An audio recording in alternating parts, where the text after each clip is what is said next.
자, 요거 이제 메모리상에 힙 영역이라는 게 있고요. 예, 힙 영역이 있어요. 그러면 힙이라는 이게 메모리 공간을 생각하시면 돼요. 그래서 요게 이제 실행이 될 때, 자, 홍길동이라는 문자열을 가지고 있는, 이렇게 홍길동이라는 문자열을 가지고 있는 객체가 여기 하나 생겨요. 예, 요거 이제 객체라고 부르는 게 스트링 객체, 문자 값을 가지고 있는, 예, 객체가 하나 생깁니다. 그리고 얘는 이제 힙 영역 메모리의 100번지에 만들어진다고 이렇게 보면, 자, 이 그 지금 스택 영역이라고 하죠.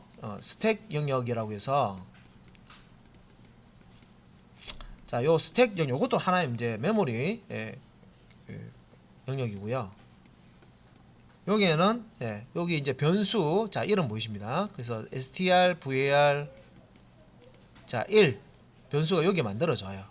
그리고 이 변수가, 자, 어떤 값을 가지는지도 여기, 예, 표시가 됩니다. 그래서 요 부분을 이제 실행을 하게 되면, 예, 홍길동이라는 문자열을 가지고 있는 객체가 힙 영역에 여기에 탁 만들어지면서, 예, 만들어지면서 요 홍길동이라는 문자열을 접근하기 위한, 예, 요 객체, 스트링 객체의 주소 100이라고 지금 가정을 하면요, 100이라는 주소가, 예, strvar1이라는 요 참조 변수에 이렇게 저장이 되는 거예요. 그래서 strvar1에는 값 자체가 저장되는 게 아니라 이 홍길동이라는 값을 접근하기 위한 주소값, 예, 주소값이 저장이 되어 있다. 100이라는 주소값, 100번지에 홍길동이 들어있다는 거예요. 예. 자, 요렇게 이제 만들어진 거고요. 그 다음에 이제 두 번째 코드 strvar2는 홍길동 되죠. 그러면 스택 영역에 또 이제, 예, 변수 하나가 더 strvar2라는 이름으로 만들어져요. 그런데, 자, 뒤에, 자, 이 홍길동이라는 스트링 객체를 힙 영역에 만들려고 딱 보니까 이미, 자, new라는 키워드를 사용하지 않고, 예, 문자열 형태로 객체를 만들어 놓은 게 하나 있다는 말이에요. 그런데 안에 들어있는 내용물이, 자, 여기 홍길동이고 새로 우리가 하나 더 만들 것도 홍길동이에요. 똑같은 놈이 있네. 그러면 똑같은 놈이 있으면, 예, 같이 사용하자, 이렇게 되는 거예요. 그래서 똑같은 값을 이렇게 요거는 new라는 키워드를 사용 안 한 경우입니다. 똑같은 값이 있을 때는 또다시 밑에다가 만들지 않고요, 홍길동이라는 문자를 가지고 있는 객체를 만들지 않고, 홍길동 똑같네, 그러면 얘를, 예, 참조하는, 예, 주소를 그냥, 예, 이렇게 사용해서 얘를 참조하자, 이렇게 되는 거예요. 홍길동이라는, 예, 문자를 가지고 있는 객체가, 예, 재활용된다고 생각하시면 돼요. new라는 키워드를 사용하지 않고 이런 식으로 사용할 거예요. 그러니까 자바에서는 이런 식으로 처리가 된다, 내부적으로. 자, 그런데 그 객체를 만드는 방법 중에, 자, 이렇게 이제 그 new라는 키워드 사용을 하지 않고 이렇게 문자열 객체를 만드는 경우도 있지만, new 이런 형식, new 해서 여기 뒤에 나오는 게 사실 이제 우리가 아직 표현 안 해서 생성자로 가는 건데, new 키워드와 함께 생성자를 통해서 이렇게 이제 문자열, 그러니까 스트링 객체를 만들게 되면요, 무조건 내용이 같은 게 있더라도 무조건 새로, 예, 힙 영역에 객체를 하나 만들어줘요. 예, 똑같은 홍길동이라는 글자가 있더라도, 예, 상관없이 별도의 홍길동이라는, 예, 내용을 가진 객체를 이렇게 만들어줍니다. 그러니까 요거는 이제 200번지에 이렇게 만들어졌다고 볼게요. 그러면, 자, strvar3이라는, 자, strvar3이라는, 자, 요 변수가요, 참조 변수라고 보통 얘기하고요. 주소값을 가지기 때문에 참조 변수라고.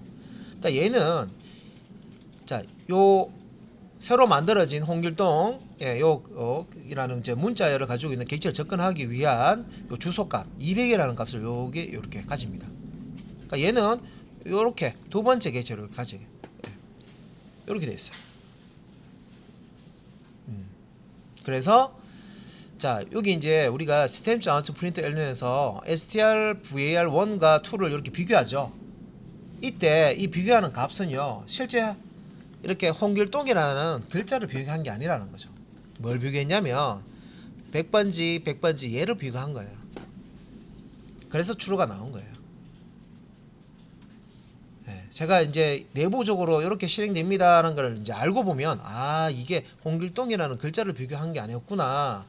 홍길동이라는 글자가 들어있는 객체를 찾아가는 주소가 VR1에도 들어있고 VR2에도 들어있는데 이 변수가 가지고 있는 거는 주소를 가지고 있다는 거죠. 요 홍길동이를 찾아오면 그래서 요것도 100이고 요것도 100번지 가리키고 있으니까 아 이 두 개 번지가 같구나 하는 예, 그 결과로 추로가 나왔구나 이렇게 알 수가 있습니다. 예. 그런데 자 여기 이제 보시면 STR2와 STR 예, 요 3 같은 경우는 자 여기 이제 STR2 같은 경우는 100번지 자요 객체죠 그죠? 근데 STR VR3 같은 경우는 예, 요거는 200번지에 있는 객체입니다. 자 얘를 비교를 할 때는 펄스가 나왔죠. 자 보면 앞에 STR VR2에 뭐 들어있습니까? 100번지 들어있죠. 100번지 이 홍길동이라는 스트링 값을 가지고 있는 객체가 100번지에 있습니다 하는 예, 찾아갈 때 사용하는 주소가 들어있다 그랬죠. 얘가 이제 100번지가 예, 들어가 있고 이 값이요. STR VR3에는 뭐가 들어있습니까? 예, 홍길동이라는 예, 내용을 가지고 있는 객체에 많습니다. 맞는데 이거는 이제 200번지에 만들어진 객체를 이렇게 참조하고 있어요. 200번지를 가지고 있다는 거죠. 이거는 200이에요. 그래서 결과를 보시면 펄스가 되어 있죠. 100하고 200하고 같습니다 했으니까 펄스 당연하죠. 예, 이렇게 이해를 하셔야 되는 거예요. 그리고 이제 세 번째 보시면 str var 1점 equals 제가 이제 여기에 주석을 더 추가를 해놨습니다. 자 중요한 내용이라고 추가를 했습니다. 그죠?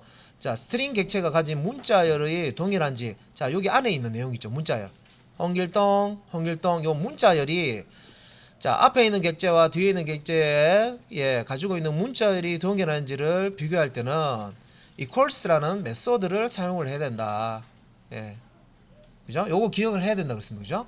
사용을 해야 함이라고 돼 있잖아요. 그죠? 이 equals를 쓰지 않으면 지금 위에 자 equal 기호상에서 비교, 동등 비교로 이렇게 하면 실제 내용을 비교한 게 아니라 이 참조, 이 주소 값을 비교하게 된 거예요.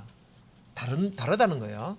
그래서 우리가 앞에서 기본 자료형에서 equal 기호 2개 넣어가지고 동등 비교하는 거하고 개념이 다릅니다. 왜? 스트링은 프리미티브 타입이 아니라 예, 레퍼런스 타입이라고 해서요. 달라요. 예, 우리가 앞에서 배운 기본 자료형하고 다릅니다. 처리하는 게. 자, 그래서 이제 여기 세 번째 strvar1.equals는 자, 요 strvar1이라는 자, 여기 이제 변수에 들어가 보면 100번지 가리키고 있죠.